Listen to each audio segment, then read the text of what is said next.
Intelligence that has been declassified and released is irrefutable. I'm going to let Karoline speak to Secretary Rubio. I'll speak to both questions. First, on Secretary Rubio, he put out a statement in 2020 following that Senate Intelligence Committee report, and he said what they found is troubling. We found irrefutable evidence of Russian meddling, which the Director of National Intelligence just confirmed for all of you, that Russia was trying to sow distrust and chaos. But what's the outrage in this that Secretary Rubio did not say at the time, the Democrats were saying at the time, is the fact that the intelligence community was concocting this narrative that the president colluded with the Russians, that the president's son was holding secret meetings with the Russians, all of these lies that were never true. Karoline Leavitt and Kaitlan Collins have reignited their feud, which resulted in Leavitt just dropping one of the most brutal takedowns ever seen in a White House press briefing. Collins seems hell-bent on sabotaging the Trump administration and stirring up chaos. But Karoline's not having it. She's locked in and swatting Kaitlan down at every turn. And lucky for you, I've got every fire exchange lined up. Buckle up.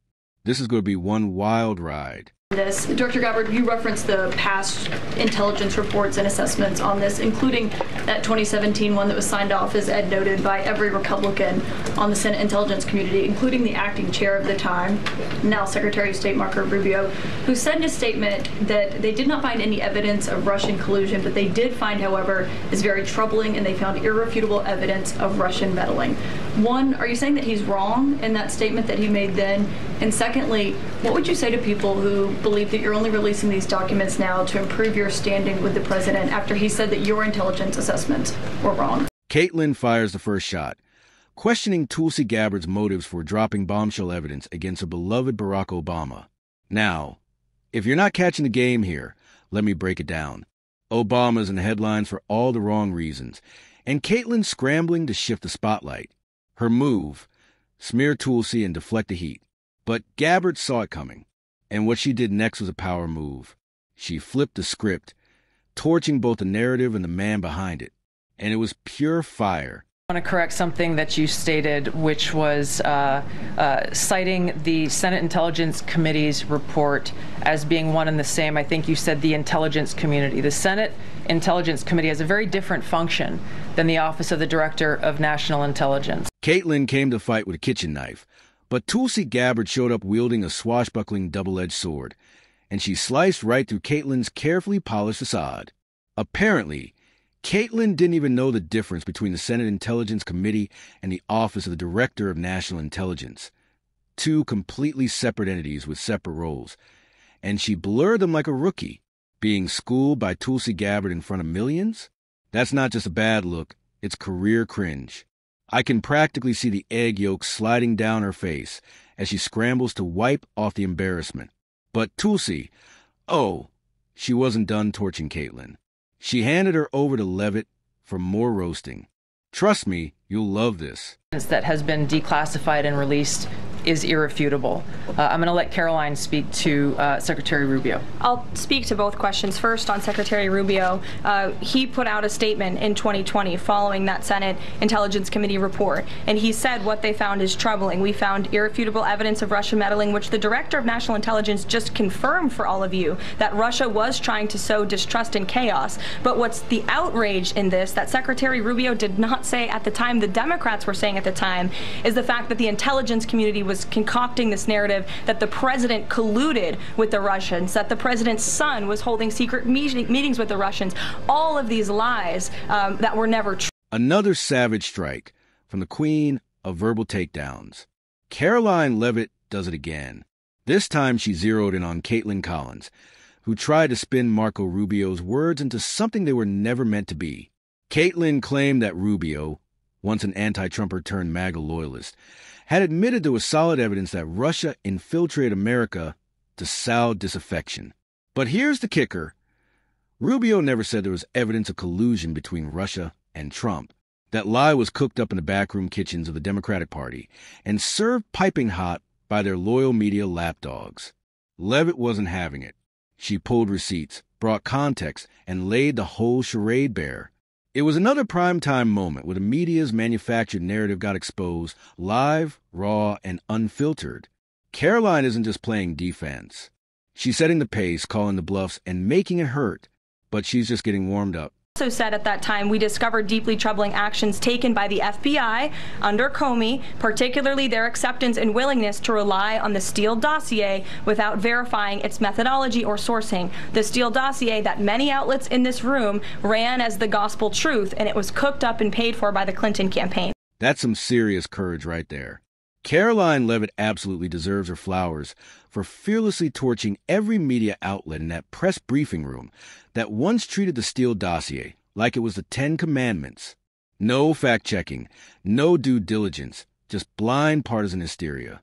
I vividly remember when the Steele dossier took over the airwaves. Every talk show, from political panels to late-night comedy, milked it dry.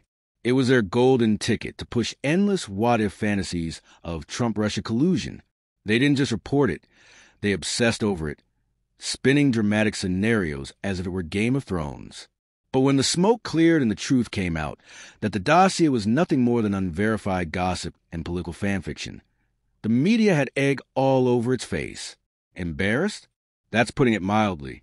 They were exposed, and Karoline just made sure they won't forget it. Second question, Kaitlan. I think, who is saying that she would release this to try to boost her standing with the president? Who has said that? Well, the president has publicly undermined her when it came to Iran. He said she was wrong. He told me that she didn't know what she was talking about. That was on Air Force One on camera. The only people who are suggesting that the Director of National Intelligence would release evidence to try to boost her standing with the president are the people in this room who constantly try to sow distrust and chaos amongst the president's cabinet, and it is not working. Another smackdown from Karoline Leavitt, who's quickly cementing her place as one of the most fearless and effective press secretaries ever to grace the White House podium.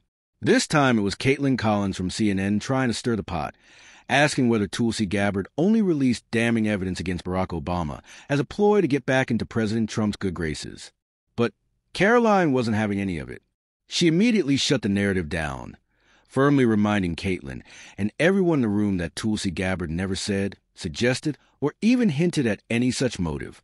That entire storyline, Karoline pointed out, was just another desperate lie cooked up by the left to create tension within the Trump camp.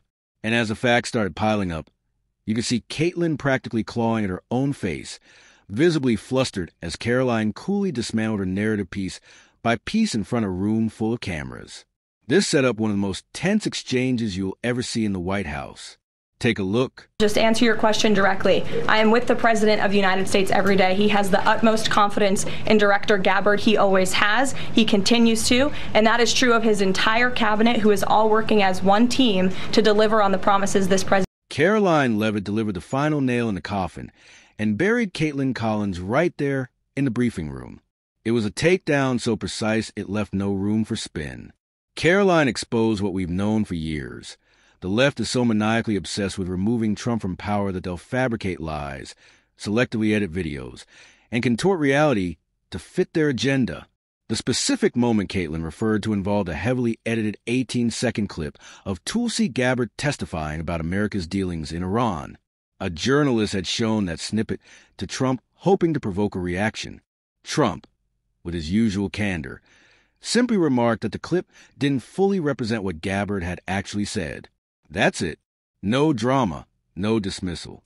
But the anti-Trump media machine spun it into a headline frenzy, falsely claiming that Trump was throwing Gabbard under the bus.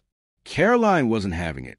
She shut it down cold, exposing the shameless media manipulation and leaving Kaitlan scrambling for cover. It out that the documents revealed that the Obama administration did not publish a December 2016 presidential daily briefing that demonstrated that Russia did not steal the election. Trump was receiving these briefings at the time because he was president-elect. Are you of the view that that information was kept out of the briefing because then President-elect Donald Trump would have seen it? I don't have any documents that speak to exactly what the new guidance was that was given as the reason for pulling that document, which, by the way, still has never been published until we released it last week, Friday.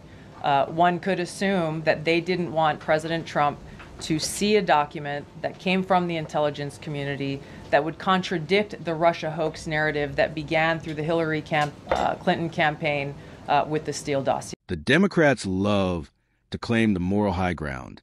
But let's be honest, it's all smoke and mirrors. They point fingers at Trump for playing dirty, Yet their own tactics make us look like child's play. Here's the truth. They knew the Russian collusion narrative was a hoax. They had the intelligence, the briefings, the receipts. And yet, both Barack Obama and Joe Biden chose to sit on that information. Instead of setting the record straight, they leaned into the lie, pushing the Steele dossier like gospel to smear Trump and manipulate public perception. Now, as the mask begins to slip, we're seeing their true faces, not as defenders of democracy, but as architects of deception. The very people who preach truth and transparency were the ones peddling fiction. Karoline Leavitt is right to call it out. The American people deserve honesty, not theater.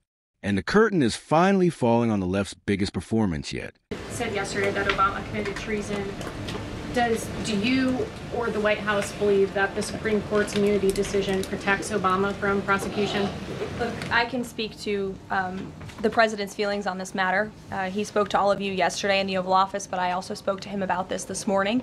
And he wants to see all those who perpetuated this fraud against our country, who betrayed our country and the Constitution, to be thoroughly investigated and held accountable.